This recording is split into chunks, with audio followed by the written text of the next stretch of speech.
I love connecting wildlife to people.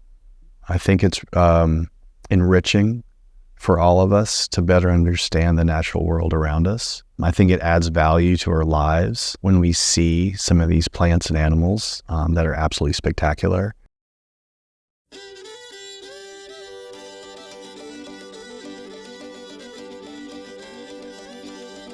So the region around Lafayette, Acadiana region, is largely agricultural still. Today it's dominated by rice and crawfish production, a lot of sugar cane, a lot of open landscapes where you can see for miles and miles and miles. That was once the landscape of the Cajun Prairie.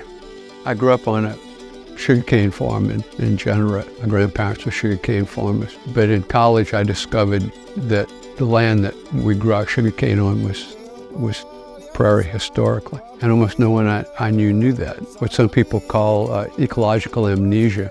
We don't remember what the world was like before we discovered it. And I got interested in restoration and have tried to be an advocate for conservation and restoration ever since. In my role as an educator, I think it's supremely important that people have a sense of place. Know what the land was, what it is, what it can be. It became very important to me that people feel connected to the land that they're from, to really have a sense of the natural heritage.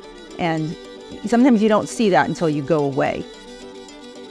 The natural landscape of the area around Lafayette, Acadiana, is largely prairie, but also there are gallery forests as you get closer to water because trees don't do well except in water. We also have a lot of bottomland hardwood forests, and they have their own unique hydrology and soils and plants that live there.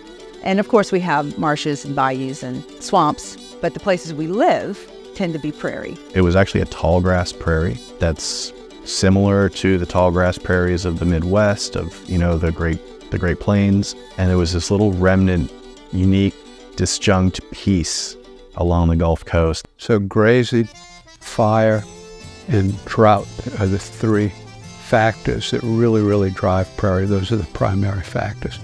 In the absence of drought and fire, trees would replace our prairie, but trees can't tolerate either fire or drought. The Attakapas Ishak tribe lived in this region before European settlement, probably for thousands of years, right? And so it was partially burned through human modifications, early human modifications of the landscape, but also through natural fire strikes. I mean, the landscape has changed before any of us alive today saw it happening. Right, it was converted to agricultural, to ranching, to urban areas a couple hundred years ago, and we've lost that memory of the Cajun Prairie. We've lost that vision of what a Cajun Prairie looks like. It's really hard to emphasize sort of the multitude of values that the Cajun Prairie offers. It's also a really beautiful landscape. If you're ever to go out and see the diverse wildflowers in a Cajun Prairie, you have asters, goldenrods, milkweeds, all kinds of flowering plants throughout the year that just are exceptionally beautiful. Bee diversity is extremely high in prairies, higher than in any other ecosystem that we know of in North America. And by bees, I mean native bees. Honeybees are not native. They come from Europe. They're domestic animals like cows and horses. But native bees are so efficient at pollination that no other pollinator can compare with bees. Really specialized species. The number one way that you can help is to get rid of non-native plants and plant native plants, particularly flowering plants. There are a number of things you can do for habitat, like leaving bare ground bare. 60% of our bees nest in the ground. If there's a dead tree, leave it alone. Leave the dead snag there, because about 25% of our bees nest in dead branches and dead snags, and provide a water source. Those are the primary things that you can do.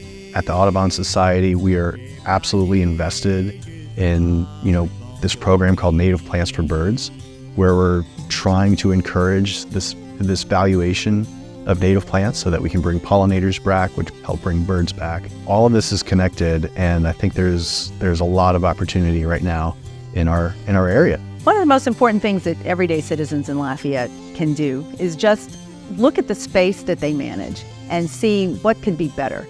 reducing the amount of lawn to only what you use. But having a lawn that's only used for mowing is almost like a cement parking lot. If you can reduce it to half of what it was and put in native species, you'll be doing so much good for insect life and therefore for bird life.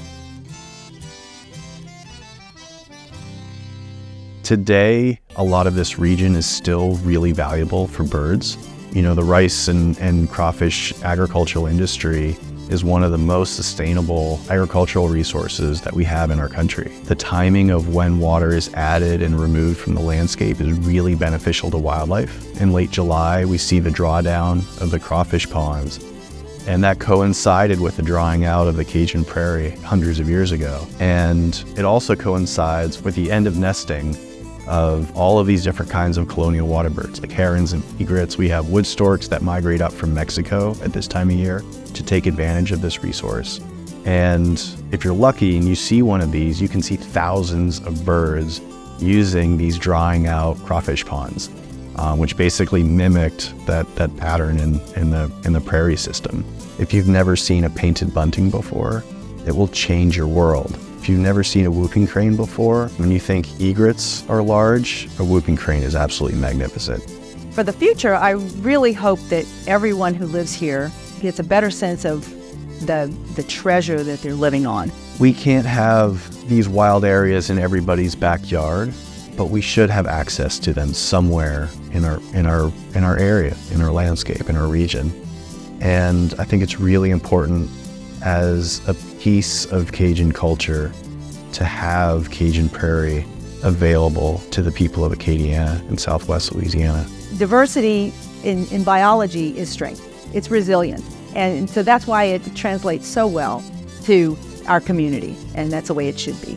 Everybody can do something to reconnect to their natural heritage. Everyone can do something on their own property, or they can learn something new or have a new experience. Go out, and there are people who will take you out to some of these natural areas. You can help make it better. You can volunteer with your favorite conservation organization, and this can be a better place for nature and for people. We need to bring this Cajun Prairie back. We need to put it back into people's memory of what this is, how special and unique it once was.